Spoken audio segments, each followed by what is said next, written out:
Good evening, you guys. My name is Susie. As she said, I just want to echo what she said. We're definitely not here to condemn anyone for drinking. We're not against that whatsoever. But hopefully what I share with you tonight will be held in your memory for the purpose of good in your lives, for you to remember, not to condemn, but just to remember what could happen. And hopefully I can encourage you guys that every morning there is new mercies. You can start over tomorrow. Just because you made a mistake doesn't mean it has to affect your life forever. Everybody gets a brand new start. Everybody gets second chances, third chances, and fourth chances. So I'm just gonna get right into my story. I did have a guest that was gonna be with me tonight, and I'll talk about him a little bit later, but he had a family emergency and couldn't be here. So at the end, if it's something that you guys want to listen to at a later date, I'd be happy to email you the video from the first time we spoke together. And Media already has the permission to give you my contact information if you guys want it afterwards. So I'm just gonna start. I have some other things I'm gonna add in my story too that I don't normally share, but I'll just start with the morning of May 6th. I woke up with a start like somebody had shaken me awake about 6:30 a.m. in the morning, and not knowing why, but I'd had a major surgery about 8 days before. Well, it was like a week and a half, 2 weeks before that. I had to have emergency surgery, and I was in the hospital for 8 days, so I don't get out of the hospital about 6 days. And so I thought, well, maybe I'm just hurting, so I got some medicine and came back to bed. This picture right here was the day before. So I was just recovering, but my daughter had graduated from college, and so we had a whole day together as a family, and so I was just tired the next morning, so I figured I was just tired. So I went back to bed, couldn't go back to sleep. About 9:30 a.m. I had a really loud, obnoxious knock on the door, like one that kind of scares you and startles you. For whatever reason, I didn't know why. I felt kind of panicked. So I was moving slowly. But my son, who was 17 at the time, my youngest son, ran down the stairs, which normally never happens to a 17-year-old on a Sunday morning. So he ran down the stairs. By the time I got down to the end of the hallway, I saw there was a police officer at the door with a really sad look on his face. And so he asked if he could come in, and I said yes. And so in my mind, as I was going in to sit on the couch and talk to him, I was kind of doing an inventory in my mind of where my kids were. Zach was my oldest. He'd said he was going to go over to some friend's house the night before, so I was like, okay, he's fine. My daughter was in town. My third son was in the Marines, so I knew he was safe. And then my youngest son was right there, so I'm like, okay, everything should be okay. So I felt safe to sit down and talk to him. And as I sat there, he just told me that my son had been killed in a motorcycle accident the night before. Instantly felt nauseous and dizzy, and I just kind of fell to the floor sobbing, remembering that my son, youngest son, was still in the room. I turned around and he was sitting on the counter with tears just streaming down his face. I don't know if you guys have been through trauma in your lives. I'm sure we all have in some way, but when something like that happens, especially to one of your children, you just literally lose your breath. You literally can't. You literally feel like you can't breathe, like all the air has been sucked out of the room. So, and also time just doesn't, it just has a whole different way. It seems like time is just standing still, but then it seems like it's going really fast at the same time, if that makes sense. So I found myself sitting in front of the dishwasher in the kitchen. I don't know why, that just seemed like a really good place to sit. I was just crying, and before I knew it, my house was filled with people, family and friends, and just people trying to offer comfort and help to our family.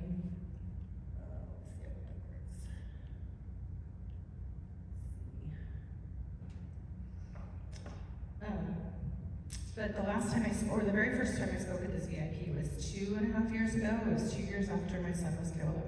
I was able to speak on the exact 2 years to the day when he passed away. Last time I heard him say, "I love you, Mama." Last last time I heard him say, I'm gonna be okay, like I said, I'm gonna go be at a friend's house. I know it's been 4 years now since he's been gone. I know that may seem like a really long time to some of you, but it really just seems like it was yesterday. It seems like it just happened 10 minutes ago, and it seems like it's been an eternity because I have to scroll back further and see pictures. There's no new pictures of us together.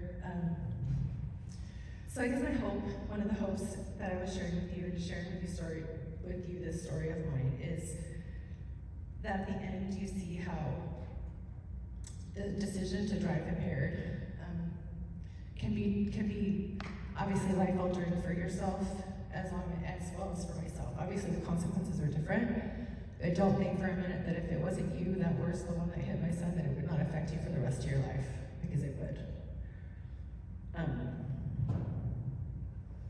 So I'm here to just kind of help you guys and hopefully encourage you guys that it is not worth it, no matter how much you've had to drink, to just not get in the car and drive. I know it's a hassle, like even if you have one or two, like, oh, I'm fine, I can drive, but it really just isn't even worth it anymore. But I also wanted to tell you about Zach, just so you can get to know him a little bit more, so he's not just a statistic in your mind, or just another story that has been told. Here's the scene of the crash. Obviously, I have to drive by that every single day. It was in Nampa, so I have to drive by the scene every single day, even though I didn't get to be there for him when the crash happened, because I didn't find out till like 9:30 in the morning, and the crash happened at 3:30 in the morning. I still know that's where it happened, so I have to drive by them every day. But he was my firstborn son. He came out screaming after 24 hours of labor, didn't stop till he was about 2 years old. He was colicky, throw up on command. I told him, I said, I'm surprised I ever had any kids after you, because you were such a bad baby.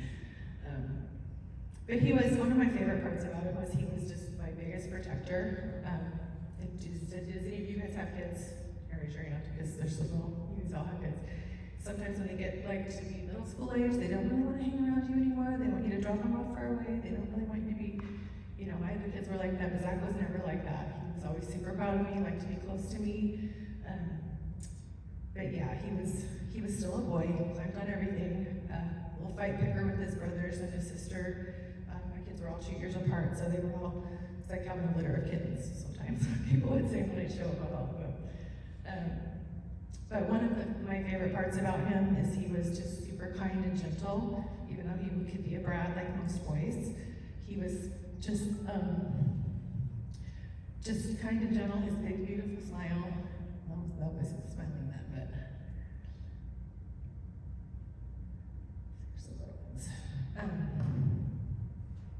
But that's what led him to the career he did, home health care. So they would put him with, because he was a really big kid, and I'll show you pictures later. Well, you can see kind of this big one, he was a big boy.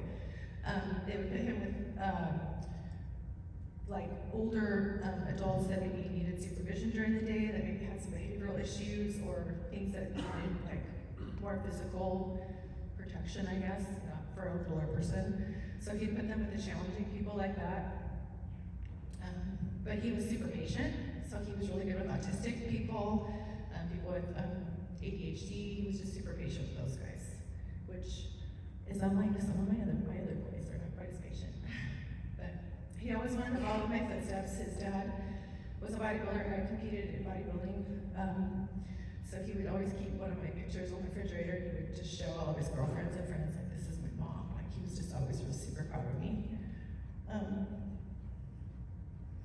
Some pictures of him.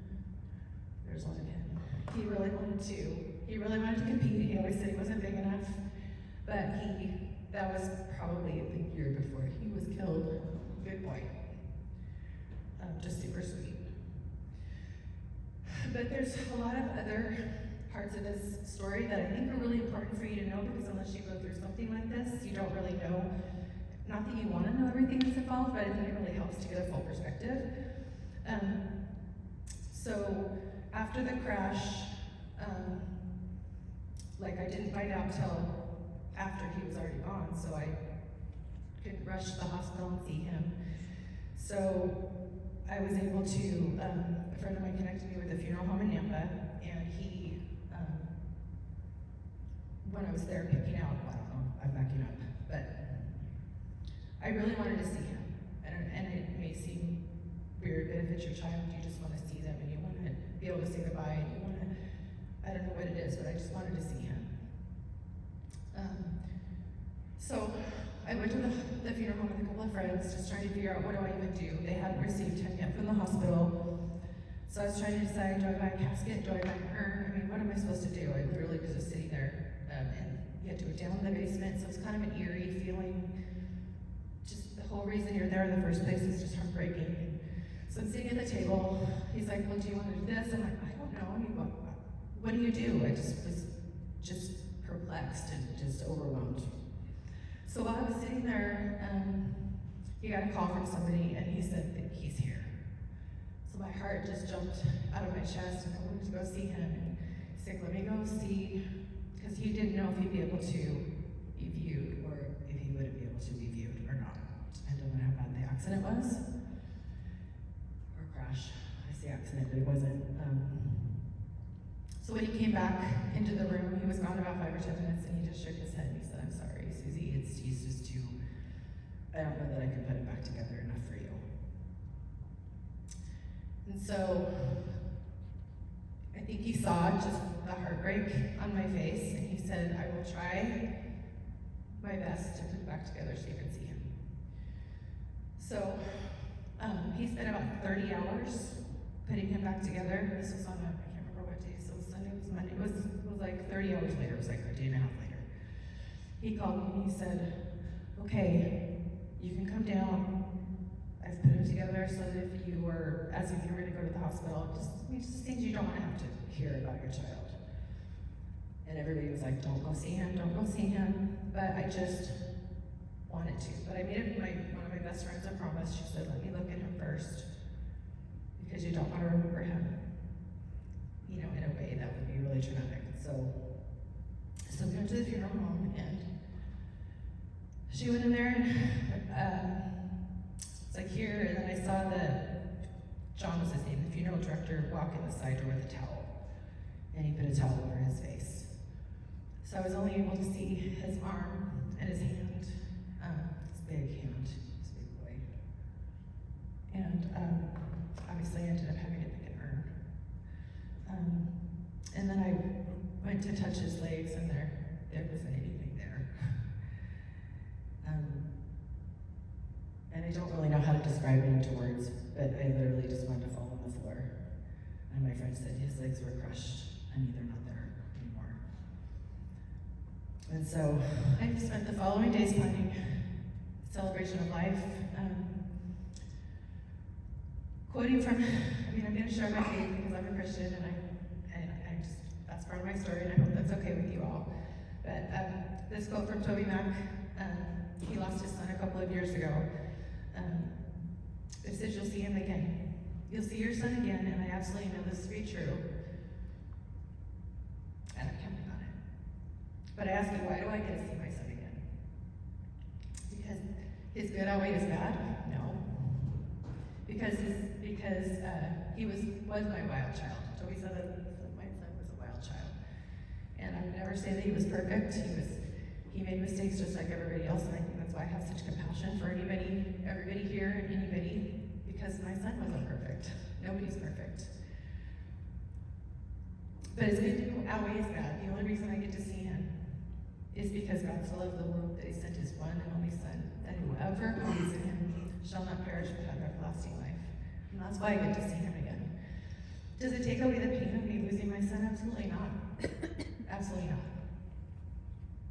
It doesn't lessen my pain, it doesn't make it any easier, but it does give me hope that I will see him. So in the following months as well, there's a picture of me and him. Spent dates, so with this kind of a tragedy comes lots of court dates, and obviously you guys kind of know that, so I spent a lot of days going to court because my son couldn't be there, so I was there for him, with him. Mediation, went to the mediation because we didn't want us to go to trial, and when I got there, the prosecuting attorney said, well, how much time do you want him to have? And at this point, I hadn't met the person who had sent him to heaven at this point. I'd only seen him in court. He would literally sit right in front of me. He wouldn't look at me. He didn't look back at me. I don't even know that he knew who I was. I'm sure he probably figured it out, but I was like, well, I don't know. You know, it's a question, and none of it felt good. I did want him to get in trouble, but then obviously I wanted there to be some justice, I guess. But I just felt like every time I went to court, it was like just ripping off a bandage off of a really bad wound. So being there, obviously, I think about I'll never be able to spend another birthday, Christmas, Thanksgiving, the holidays are coming up. It's really hurtful. It's really, there's a hole. And I'm grateful I have 3 of their children, but Zach is still, I mean, which one of your kids would you replace? None of them. You know, he's still my son. Evidence bags that obviously I haven't opened up. I don't really know what's inside. I don't really know that I want to see what's inside. I only bring them to just show you of the things that I feel would be something to illustrate the tragedy of what's happened here. Coroner's report, I haven't opened that up because I don't really want to read what happened to him, all the details. Never hear his voice again. I have a voicemail on my phone I've saved since he was killed, and I listened to that. Text messages, I'll never get to tell him how much I love him again. Just things that you don't think about. And there's countless other experiences that I haven't listed or shared with you guys because it's just so much. But I know that you guys probably don't want to be here, even though we raised our hand and said we're happy to be here, because of course the alternative is much worse than being here, sitting here listening to my story, right? But I hope and pray this will be a night that changes your perspective. And I just hope that it changes the path where you guys go forever, to be honest. That's the reason I'm here. Even if one of you guys leaves here and is encouraged, that's my encouragement. That's my hope. That's why I share. That's why I am here for you guys tonight. So also, so I also share for that, but I also want to see the good that God can bring out of a tragedy, because He does promise to bring good things, even out of the most horrible things that happen in our lives. One message from somebody that says, I don't ever drink. If I've even had one, I take an Uber because I'm hearing your story about Zach, people that I don't even know. Or a mom that sends me a message and says, I can forgive the son that sold my son drugs because of your forgiveness for the person that sent Zach to heaven. And that's something I'll share with you guys in a minute.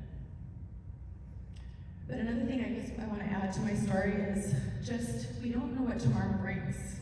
You know, we don't know what's going to happen tomorrow. So live today as though you're not going to be here tomorrow, if that makes sense. Love the people that you're with. Make the decisions that you know will impact your life. In February of this year, my youngest son, I got a similar phone call. It said, can you identify your son by his tattoos? My youngest son was in the Marines. He was in a near fatal snowboarding accident. He wasn't supposed to survive until I got to California. So after losing my firstborn son to this, he wasn't supposed to survive until I was able to drive to California to be with him. He's literally a living miracle. He had the worst kind of brain injury that you can have and be alive, let alone be functioning and be normal. I was there from February until May. He had to learn to walk, use his whole left side. If you looked at him, you would not be able to tell he's still healing from his brain injury. You would not be able to tell that he should have been dead. Medically speaking, he should have been dead. And so that's why I urge even more after losing my son, but even almost losing my second son. It's a different kind of miracle for each situation. And I'll explain the miracles that have come out of this in a second. But just the preciousness of life and just the people that are in your life, it doesn't, whatever, and I'm going to say this from experience, not for any, but I have someone in my family that there's different reasons why we try to anesthetize our pain or anything that we go through in our lives, and I get it, and I understand, because you just don't want to feel hurt or whatever's going on, but none of it is worth it to miss out on your family at all. And so tomorrow's a new day. That's why I said tomorrow is a new day.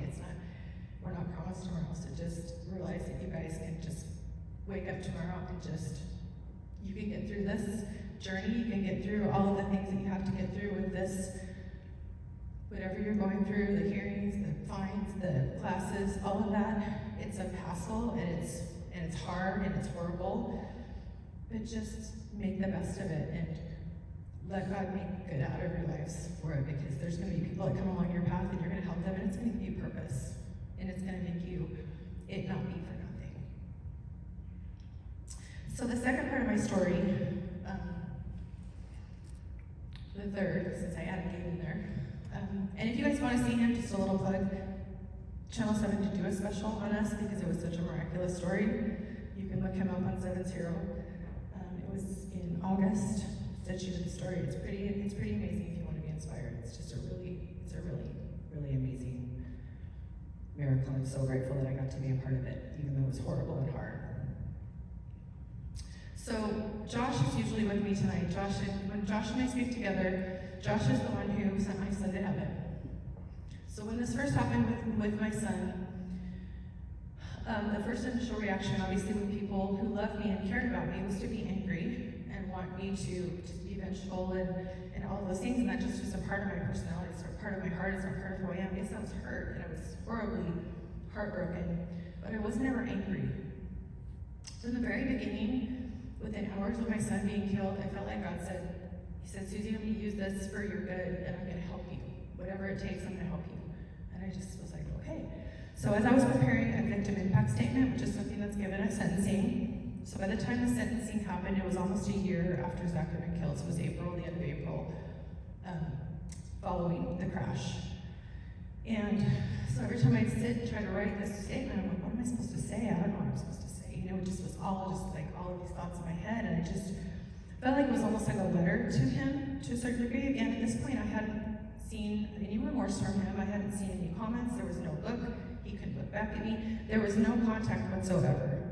But in my heart, I felt like there was going to be this miracle. I had this vision of, and I'll show you, and it sounds really out there, but it was like, I felt like there was going to be a day where we were going to meet. He was going to hug me, and I was going to feel that he was sorry. I just wanted him to be sorry. Like, whenever you do something to somebody, you just want to know that they feel remorse from doing whatever that is that they did, even if it wasn't even purposeful.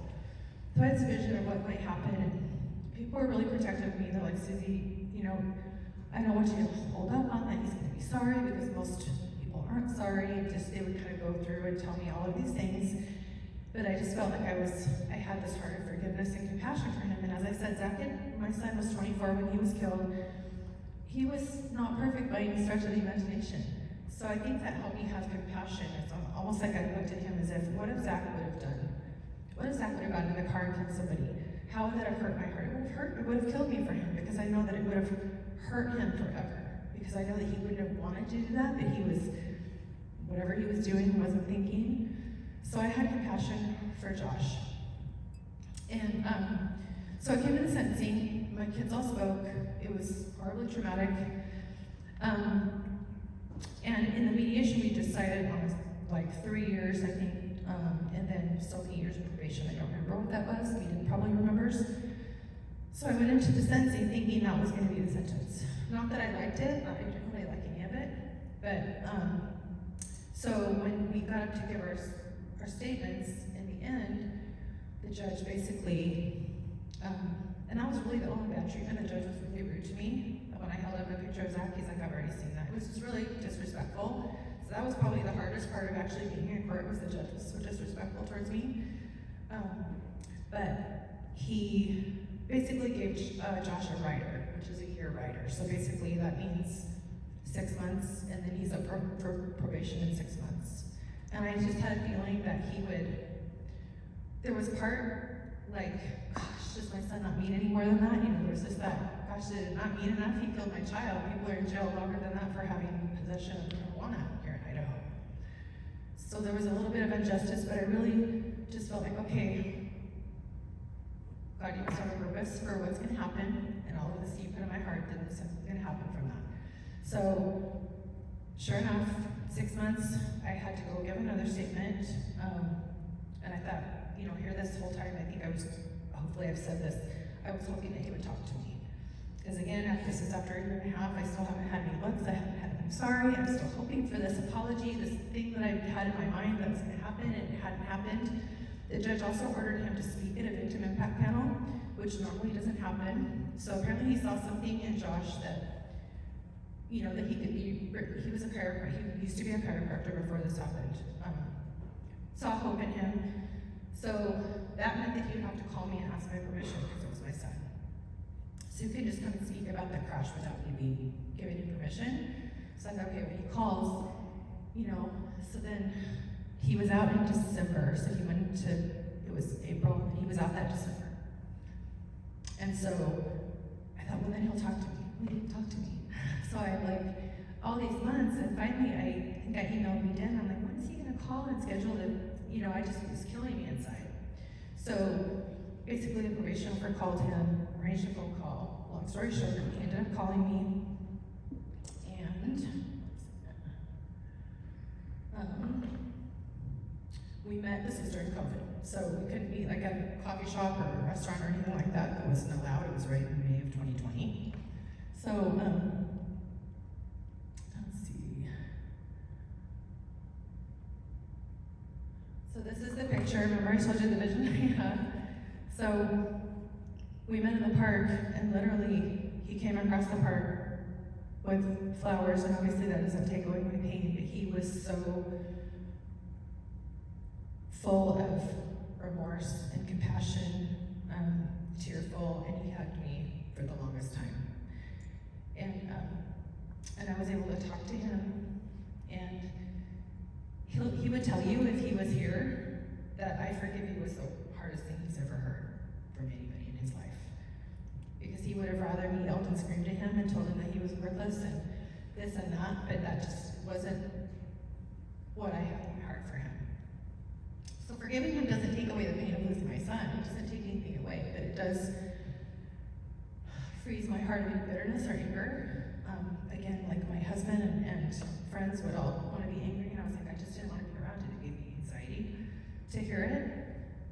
And it's not normal, I realize that, but I really feel like it was a gift given to me for a bigger purpose. And when we could appear and speak together, it is very powerful, because you're able to hear his side of what he struggled with and what led him to this night that changed his life forever. So he was willing, just because someone says I forgive you doesn't automatically change. He had to take part in that, right? The restoration came from his part in that as well. He was willing to face his worst mistake, right? Face the shame and the guilt that he felt to face the mom of the son that he killed. I mean, how would that feel? I would never want to know how that would feel. But again, so 2 years, almost to the day, was when I was able to talk to him. So to hate would be easier, obviously, sometimes, but it really isn't.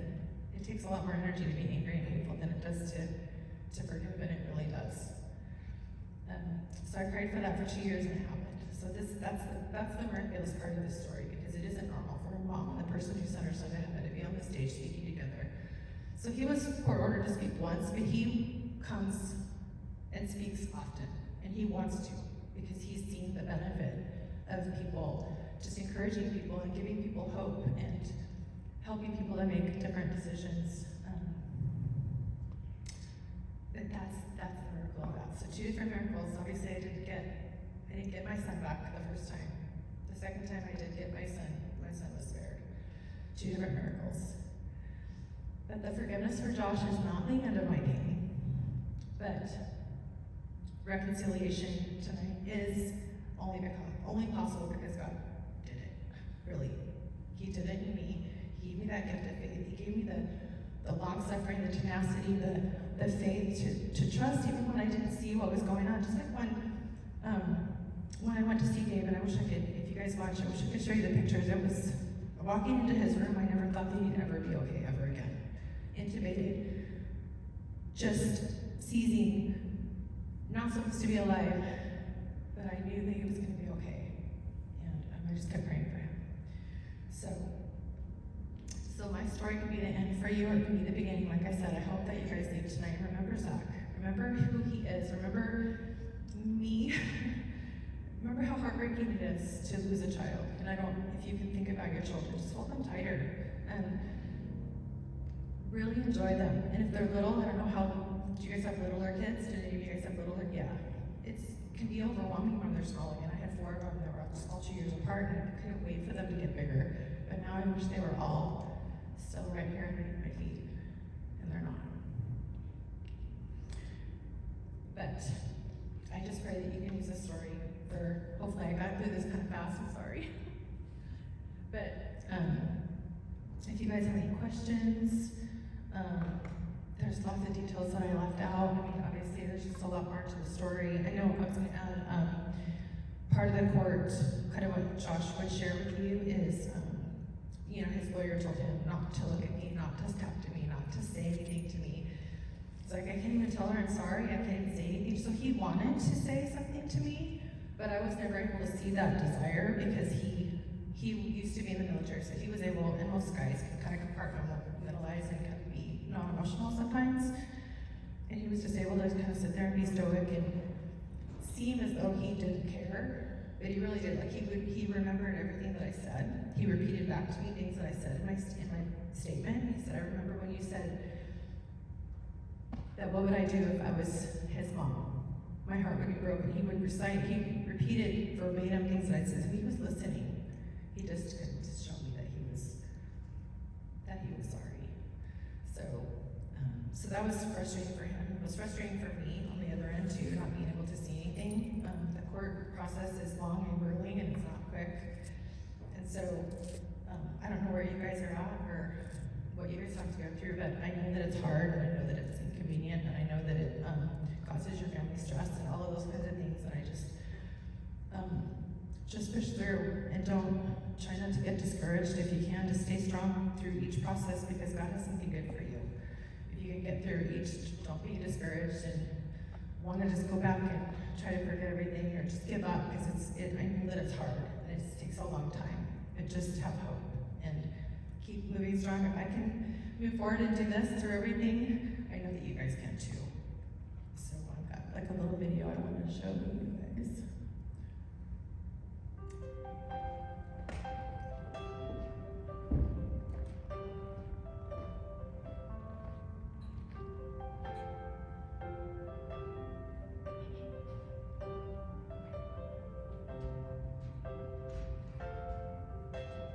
Didn't know today would be our last, or that I'd have to say goodbye.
Thanks, you guys, for listening, being patient with me. Thank you. Thank you, Susie. Can we all give her a round of applause? It takes a lot to come and share a story like that. Thank you, Susie. Did Got a any beautiful more family, questions Susie. for Susie?